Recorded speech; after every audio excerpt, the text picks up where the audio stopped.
হরিপালে বাসুদেবপুর বিদ্যামন্দিরে সাড়ম্বরে পালিত হলো বাৎসরিক অনুষ্ঠান ও পুরস্কার বিতরণী 2025। এই অনুষ্ঠানের উদ্বোধন করেন কৃষি বিপণন এবং পঞ্চায়েত ও গ্রামোন্নয়ন দপ্তরের মন্ত্রী বেচারাম মান্না। উপস্থিত ছিলেন ডাক্তার করবী মান্না, হরিপাল পঞ্চায়েত সমিতির সভাপতি সুচন্দ্রা ধোলে অধিকারী, ওসি হরিপাল অরূপ কুমার মণ্ডল, ভারপ্রাপ্ত প্রধান শিক্ষক ফাল্গুনী মণ্ডল প্রমুখ।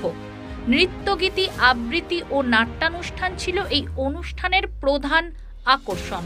বিগত বৎসরে বিদ্যালয়ে নানা কর্মসূচিকে সামনে রেখে উদ্বোধন হলো একটি গ্যালারি, যার নাম উত্তরণ। দেখুন বিস্তারিত।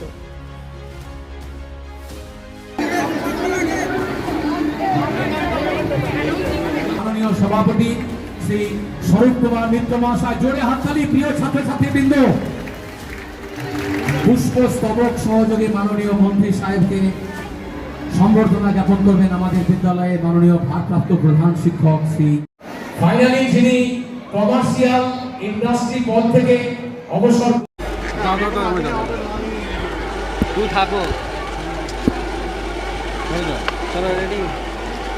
কি বলবেন আজকে বাসুদেবপুর বিদ্যামন্দির স্কুলের যে বাৎসরিক অনুষ্ঠান, কি বলবেন? দেখুন, বাসুদেবপুর বিদ্যামন্দিরের আমি 3 বছর হলো দায়িত্ব নিয়েছি।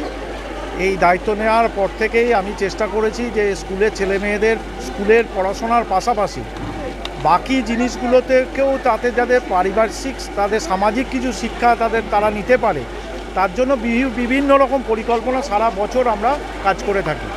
এবং আমরা ধরুন ট্যুরিজমের ব্যাপার নিয়ে আমরা বাইরে নিয়ে যাওয়া ছেলেমেয়েদের এবং তাদেরকে নিয়ে গিয়ে সেই জায়গার পরিবেশের সঙ্গে তাদেরকে শেখানো, সেটা যেমন করি আমরা সেরকমই ছেলেমেয়েদের দিয়ে সামাজিক কাজগুলো করাই। কিছুদিন আগে আমরা প্লাস্টিক নিয়ে যে ব্যবহার নিয়ে যে তারা যেন বাবা মাকেও গিয়ে বাড়িতে গিয়েও অন্তত শেখাতে পারে। আর আজকের বাৎসরিক অনুষ্ঠানটা সব কিছু শুধু নাচ গান আবৃত্তি নয়, এটাতে একটা যাতে শিক্ষা নিতে পারে, নিজেদের মধ্যে মেলামেশাটা করতে পারে।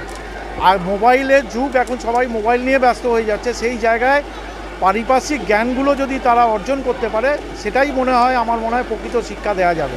তাই আমি দায়িত্ব নেওয়ার পর থেকে আমি চেষ্টা করেছি বিভিন্ন দিকে, তাদের কালচারাল দিকে, তাদের খেলাধুলার দিকে, তাকে বিভিন্ন দিকে তারা যেন তৈরি হয়ে যায়। কেন এই স্কুলের একটা বিশাল সুনাম আগে ছিল, সেই সুনামটাকে যাতে নতুন করে আবার ফিরে পাওয়া যায়। আর অনেক ছাত্রছাত্রী কমে গেছে, সেই ছাত্রছাত্রী বাড়ানোর লক্ষ্যে তারা যেন আরও বেশি উৎসাহ পায় স্কুলে ভর্তি হওয়ার জন্য। বিভিন্ন রকম সাবজেক্ট আমরা ইন্ট্রোডিউস করেছি স্কুলের জন্য, সেগুলোও আমরা করাচ্ছি যে গ্রামীণ স্কুলে গরিব খেটে খাওয়া মানুষদের জন্য এই স্কুলটা যেন আগামী দিনে আরও ভালো স্কুল হয়, তার জন্য আমরা সবসময় সদা চেষ্টা করি। আপনারা মঞ্চে দেখতে পাবেন আমরা প্রাক্তন ছাত্রদের নিয়ে এসেছি, তাদের উৎসাহ তাদের দেখাবার জন্য যে তারা এই স্কুলেই পড়াশোনা করেছে, তারা কোন জায়গায় তারা প্রতিষ্ঠিত হয়েছে। এখানে নাট্যকর্মী আছে পরিমল চক্রবর্তী, এখানে নবকুমার অধিকারী আছেন, তিনি আমাদের শিল্প দপ্তরের তিনি সচিব ছিলেন। এরকম বাপ্পাদিত, তিনি একটা স্কুলের মাস্টারমশাই।